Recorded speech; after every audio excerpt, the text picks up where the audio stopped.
4 ஆண்டுகளாக ஆட்சியில் வந்து நீட்டை விளக்க முடியல. நாங்கள் வந்தோன்னே முதல் கையெழுத்துன்னாங்க. திமுகவுக்கு வந்து ஓட்டு போட்டுவாங்க, திமுக கூட்டணி கட்சிகளுக்கு ஓட்டு போட்டுவாங்க, நீட்டு விளக்குன்னு பேசியிருந்தாங்க. ஸ்டாலின் அவர்களுக்கு தெரியும் சொல்லியிருந்தாரு உதயநிதிட்ட ரகசியம் இருக்குன்னு சொல்லியிருந்தாரு. முதுகெலும்புள்ள ஒரு ஆட்சியாளர் வந்து சரி செய்ய முடியும் அப்படின்னு சொல்லியிருந்தாரு. அந்த மாதிரி பொய்யான வாக்குறுதிகள் தமிழக வெற்றி கழகம் சொல்லல. தளபதி தலைவர் விஜய் அவர்கள் வந்து பேசல. என்ன ரியாலிட்டி, என்ன பண்ண முடியும், நீட்டுக்கான தீர்வுங்கிறது போன ஆண்டே வந்து பேசியிருந்தார் தளபதி அவர்கள். கல்வி வந்து மாநில பட்டியலுக்கு கொண்டு வரணும், அப்படி இல்லைன்னா பொதுப்பட்டியல் இருந்து சிறப்பு பொதுப்பட்டியல் அப்படின்னு உருவாக்கி கல்வி அதில் வைக்கணும். ஏன்னா மாநிலங்களுக்கான அதிகாரம் வந்து இங்க குறைக்கப்பட்டிருக்கு.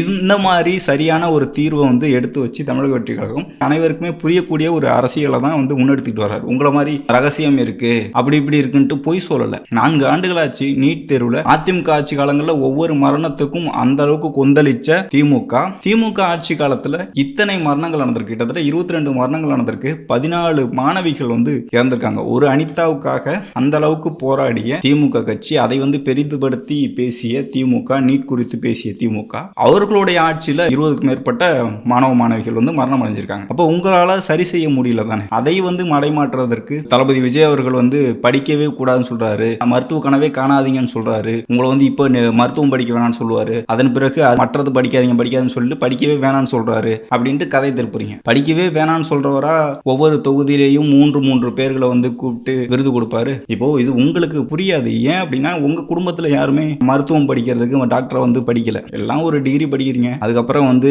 படம் தயாரிக்கிறீங்க. எப்படி தயாரிக்கிறீங்கன்னு தெரியல. படம் தயாரிச்ச பிறகு கட்சிக்கு வரீங்க, கட்சி வந்த அப்புறம் இளைஞரணி செயலாளராக மாறுறீங்க. இளைஞரணி செயலாளரான பிறகு ஒரு தொகுதியில போட்டிடுறீங்க, எம்எல்ஏ ஆகுறீங்க. எம்எல்ஏ ஆன பிறகு அமைச்சராயிடுறீங்க. அமைச்சரான பிறகு துணை முதலமைச்சர் ஆயிடுறீங்க. துணை முதலமைச்சர் ஆன பிறகு வந்து தமிழ்நாட்டை ஆளணுங்கிற முதலமைச்சர் கனவுல இருக்கீங்க. உங்களுக்கு 10வது 11வது 12வது படித்து முடித்து அதன் பிறகு நீட்டுக்கு படிக்கக்கூடிய மருத்துவம் படிக்கணுங்கிற ஒரு கனவுல இருக்கக்கூடிய மாணவர்களோட வழி, அவர்களோட வேதனை எதுவுமே புரியாது.